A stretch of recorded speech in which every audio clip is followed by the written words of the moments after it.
There's so much online about presenting.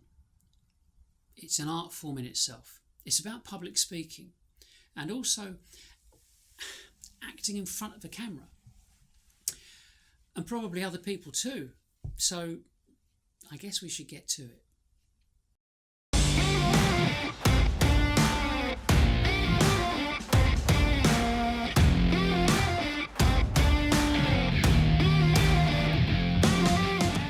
If you get it wrong when it comes to presenting, you can come across as being really nervous, unprepared.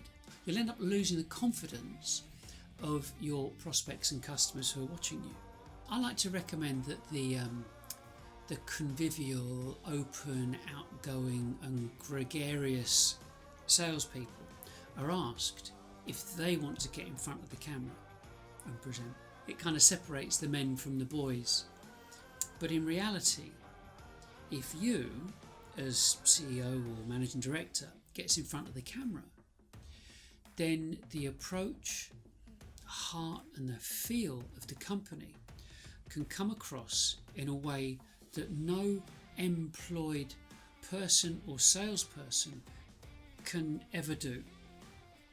So I really suggest you have a think about the whole presentation thing. And to help, I've brought along a few books I've read that I think are really good for different reasons. So to start with, let's go to How to Present Like Steve Jobs. And I'm not saying that you go and present like Steve Jobs, but basically, there you go. You've got The Presentation Secrets of Steve Jobs. And this is by a guy called Carmine Gallo. And it really captures the essence of how Steve Jobs did his thing. I was really pleased to find out that Steve Jobs rehearsed again and again and again and again and again to make it look like it was effortless. I mean, and we're talking months of preparation here. But it's quite revealing to get the inside track of what Apple did and how they became so successful, apart from the products themselves. But Steve Jobs' keynote presentations are actually the most watched of its kind on YouTube by people like us who I guess own our small segment of our industries. So there you've got that one. Next up is The Presentation Coach by Davies. Now, what Davies does is it just helps us understand what it means to basically take presentations seriously. As in after dinner speaking, and amongst other gigs, He covers about using slides and other presentation tools. I suppose really it's an exercise book that you should have on your shelves as you're able to refer or to reference different aspects of presentations and create quite a methodical, I think is the best way to call it, a methodical approach to presenting using this book. Now, these two, Talk Like Ted and Communication Secrets to Go From Good to Great, let's do here. Again, they're by Carmine Gallo. I would absolutely say that Gallo is my favourite author when it comes to explaining about people speaking to other people or presenting ideas, whether it's on TED or whether it's Apple or whatever. But seriously, I really recommend you get his books. You won't regret it.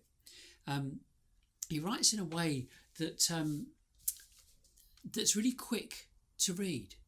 And the raft of examples makes both of these books, I would say, unputdownable, especially if you can actually go to TED Talks and watch the presentations he refers to. Then we've got, I love this, Life's a Pitch by Stephen Bayley and Roger Mavity. It came as a recommendation on Amazon. They've got great examples, some great images and cartoons, and it's genuinely a creative and engaging writing style by the pair of them. So most importantly, it's about getting some kind of benefit from these books, especially this one.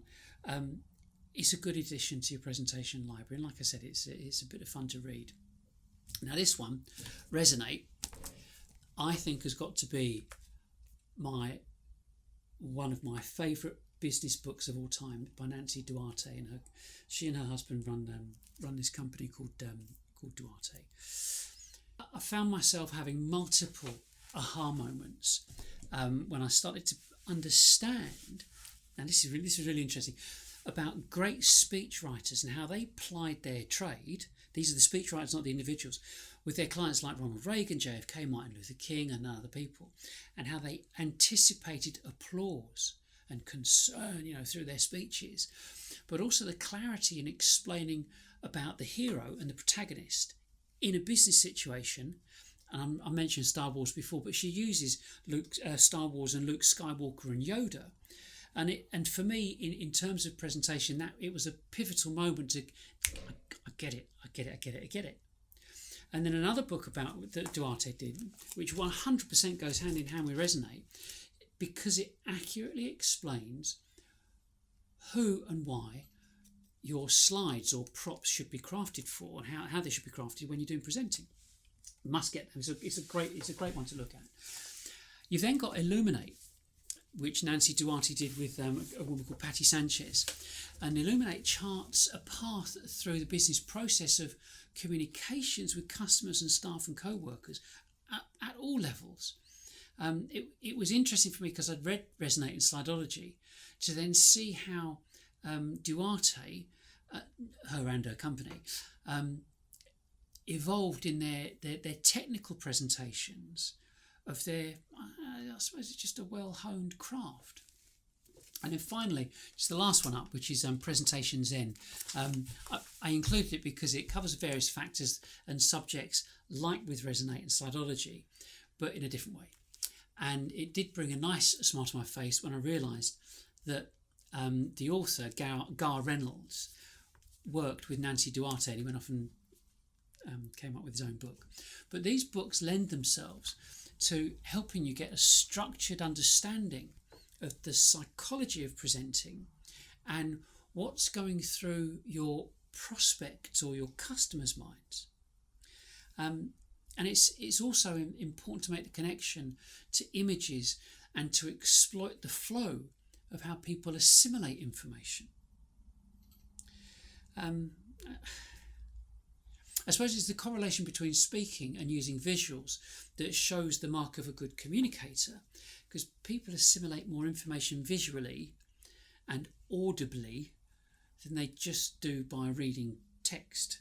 And the challenge is to present in such a way that the recipient of what you have, it goes a better way of them retaining that information. And it's not just prospects and customers, but your staff as well. I know it can be difficult to decide which books to get, but the important thing about our collective overall approach is to illustrate what I've read and how that's steering my way of looking at filming, my way of looking at marketing and business development, and how that style has evolved. Hope you found it useful. That's all for now. All the links are below, and until the next episode, which is actually about video editing. So it gives you a bit of an insight on that. Anyway, bye for now.